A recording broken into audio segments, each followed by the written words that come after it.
hold your head up. It's just Hello everybody. Sanibona ninjani? We are so good. Thank you so much everyone for joining us here today, and thank you to you too, eThekwini. This is the 100% talk show, the show that always gives you 100% talk because you are 100% real people. Now this episode, as always, promises to be absolutely amazing. We have a guest that is just going to blow your socks off. First of all, I would like to thank Udu Confidence Designs for the amazing outfits that she does sponsor the show with.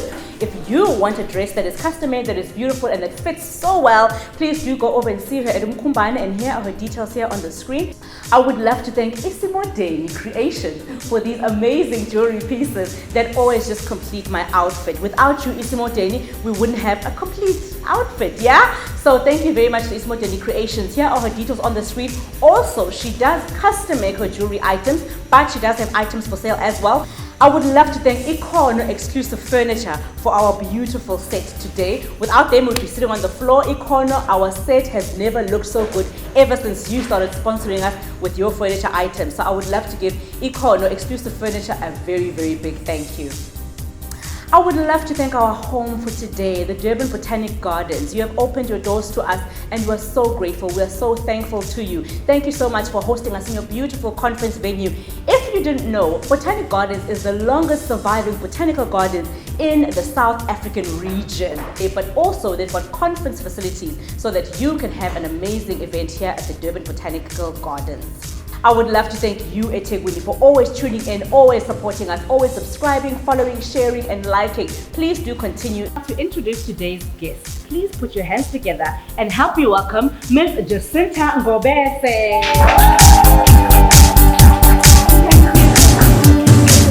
Sawubona, Jacinta. Unjani? Siyaphila. We've been trying to get you on our seat. Since last year. Since last year. Yeah, we've been. Well, thank you for joining us. It's a pleasure. Welcome. So we just want to chat about you, Jacinta, because we know you're a woman of interest. You're a woman of Simbona, you're doing this, you're doing that. So we know really who is Jacinta all about. So who are you and where do you come from? Okay, so I'm a young lady. I was born Eshowe, but I was really raised by my grandparents because my mom had me when she was very young. I used to love reading as a child. I was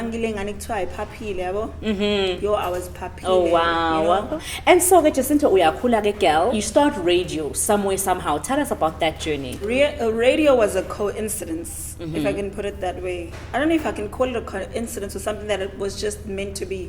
Because as a young person, I've always loved radio. The physical radio. I used to listen to it. There was always radio. When I was studying, my mom used to say, right. And then I started this thing of going to different radio stations and just standing at the window, watching people talk and broadcast.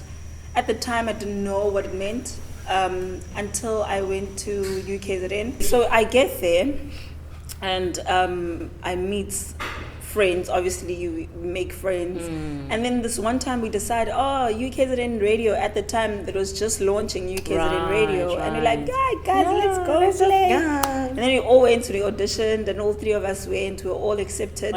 So the others got like bored of it because it wasn't there, and I just kept on going and kept on going. And then I remember the one time I heard that Metro FM is looking for presenters. For some odd reason I thought I could just jump from campus to hey, girl, things have happened. Believe in yourself. Yes, and then I was going to record my first ever demo, and then a family friend knew Usipombat, Usqomez. I go there and I do my demo with him, and he thought I was so inexperienced, it was not funny. How long had you been on campus radio? I've only been on campus radio for this is now the second year. Right, okay. So I've already lost interest well in school. Then there was Ivibe FM, which is starting Gamash. So Usipombata gives Usizwe Blose my number. Usizwe Blose was at the time the programs manager that was scouting for talent. And then he called me, he's like, hey, we're starting a new radio station. I don't know you, but Usipo said I must call you, come try it out. And I go there, I'm like, okay. All right. And how old are you at the time? So I'm like 19, 20 now. Sure, okay. Right. Then I start and I go for this demo. Vibe FM is interested. They're opening. And it's exciting. I mean, it's a community radio station in my community. So I start slacking kakhulu la esikoleni because I'm not interested. I finished with Vibe FM. Nakhona we leave. I left. Okay. So when I left, were you leaving to go to another station, or you were just leaving? No, I just leaving at the time. I left Vibe. I went to Inanda. That was in December. So when I went back to Inanda in December, I stayed there for like 3 months. Because in February I got called up for an interview with Gagasi. Right. Like this is December, February. And from February I got the job with Gagasi, which was a miracle. Yeah. So I went to Gagasi. I was hired for the breakfast show as a producer, which for me was really exciting. I can imagine. And for me, when I started, I was largely inexperienced. I can still say. I mean, moving from community radio, now it's no longer about the community, it's about the nation. At the time, nobody saw how big social media was. And when I got there, I'm like, guys, there's social media. That's where I started creating the page, Alex and the crew, and the interaction for the show started growing. Now, growing the show, I moved now from behind the scenes to coming to the front of the scenes, which is probably I think that's the one thing that grew me more than anything in radio. It was the most challenging thing I've ever had to do. How so? How different was it from producing? It's not because it was difficult. It was because of the people, the reception that you get. I mean, there's a figure here that they've become accustomed to. Yeah, it was tough. The comments on this very same social media I was promoting, I'm like, okay, this backfired. I would sit there and read those comments and I would bawl my eyes out.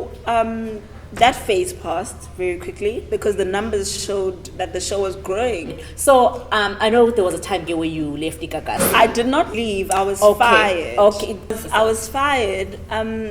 I've never spoken about this. What happens is, I'm not going to say names because the people are still there. Sure. But when you're working in an environment where there's people who want to be pleased all the time, and there's people who want to be made to feel like I'm the boss all the time, and you're not a conformist, you're not going to have an easy time. I questioned everything, not everything, but some of the things that I didn't understand was why must I do this? So it was merely just one person who felt that I should have respected them or given them their place a little bit more, which is something I don't regret.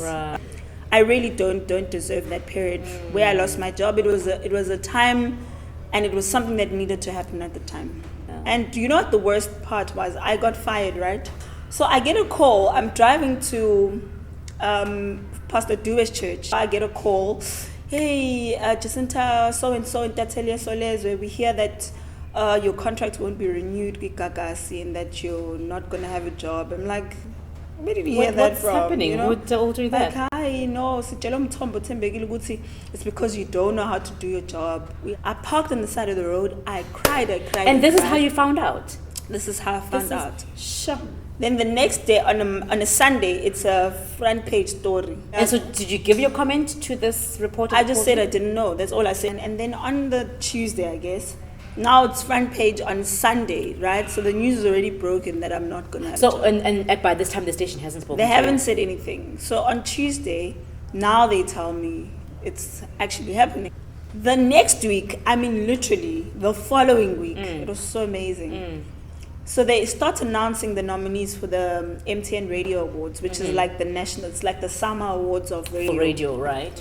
And then I get a call from my friend Uwade, as I said, Jacinta, wake up. I'm like, what? He's like, no, you've been nominated. I'm like, nominated? Like, yeah, for an MTN Radio Award. What? I'm like, what? Like, Yeah. total nonsense. It's like, okay, go on your phone, get and see. Yeah, and so what, the nominations were public? So like Yes, so it's on social media, it's on Right, their website, it's right. everywhere. And then I go there and I see my name, I cried again. Oh, I'm like the only one in the entire station that's Wow. nominated. So now I'm crying, right? And Nkoko is in the sit dining room, so I'm crying. I get Oh, we're like, see, we're like, you nominated. Athi hawu kodwa uNkulunkulu wami nominated. And so sorry, what category were you nominated for? For the best commercial radio producer. Wow. Okay. Now, the article, I'm losing my job because I'm not doing my work. In fact, you don't know how. I don't know how to. So now I get right? nominated. Now, here's the poetic justice. The same journalist who called me to tell me I don't have my job now calls me the following week to tell me, congratulations! Says you've been nominated. And I'm like, oh, yeah. And then they announce the winner and they say my name. Oh, Jesus. And you went on to win. I won the best commercial radio producer in the country. Yes. Wow, congratulations. And you know what the weird part is? I was nominated alongside like Abo Beverly, like who Beverly Mapanga as a producer of Rob Marawa's show. Wow. So they give me another contract for 6 months to kind of, because like you can't fire someone. Yes, now you've won us.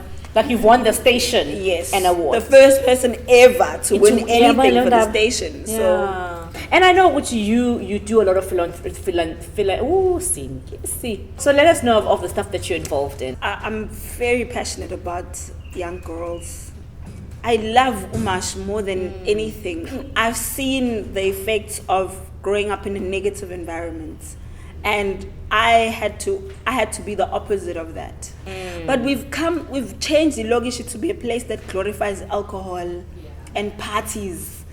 There's the very few positive stories that come from Elokishini are so slim. And that when it's so slim, you feel pressured to get out of Ilogishi in order to just feel so like that you've succeeded. Part of the things that we do, we also do Amapagi, we renovate parks. Wow. We turn dumping sites into parks, like in a day.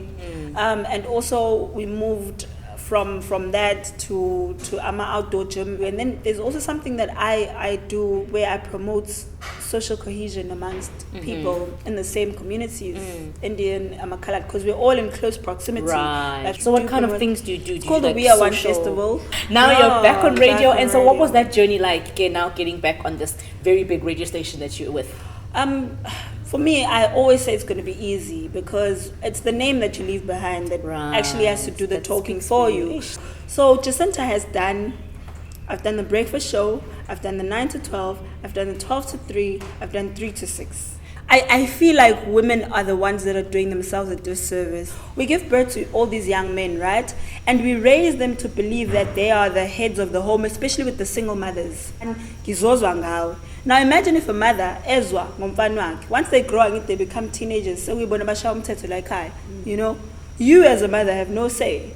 You can't raise this man to respect umuntu wesifazane first of all, because you know, they grow up thinking that being a man is changing abantu wesifazane in the morning, therefore I'm a man. They grow up believing for me to prove my manness, I'll be in the streets, I'm going to stab a person or two, so that means proving I'm the man. So my thing is, here we are, we're single mothers. We need to change the status quo. We need to change the idea of family. We're having a lot of blended families, obviously, because Baba Bashingan. One, protect your girls in the sense that don't expose them to every single man now in the world that must see mina ngoba ngumakho ngisamncane nami ngilive life ngizozijolela nje. Once you are a mother, your responsibility becomes to your children, not to yourself. My greatest aspiration is to have a school where I can groom young ladies to see themselves, to see how powerful they are. Yes, and where do we get a hold of you? Get on the socials? On Twitter at Jacinta Ngobese. On Facebook, Jacinta Ngobese May 6. Yes. And then on Instagram is Jacinta Ngobese. That was Jacinta Ngobese, everybody around the world. And thank you too, Etegwini. Thank you so much for watching. Thank you so much to everyone for being here. Please give yourself a round of applause. Please give yourself a round of applause. Thank you very much. Please do remember the conversation does continue on social media, so please hit us up on all of our social media platforms here. They are on the screen. We love to hear from you, and we do respond to every single one of your questions, comments, inboxes, the influx. It's beautiful. Thank you. We really, really, really love it. And please, obviously, do watch the show on our YouTube channel. This has been the 100% Talk Show, where we always give you 100% talk for 100% real people. We have been here with Jacinta. It's been absolutely amazing. My name, as always, is Thembeka Vilane. I love you so much, but remember, God loves you more. Mwah.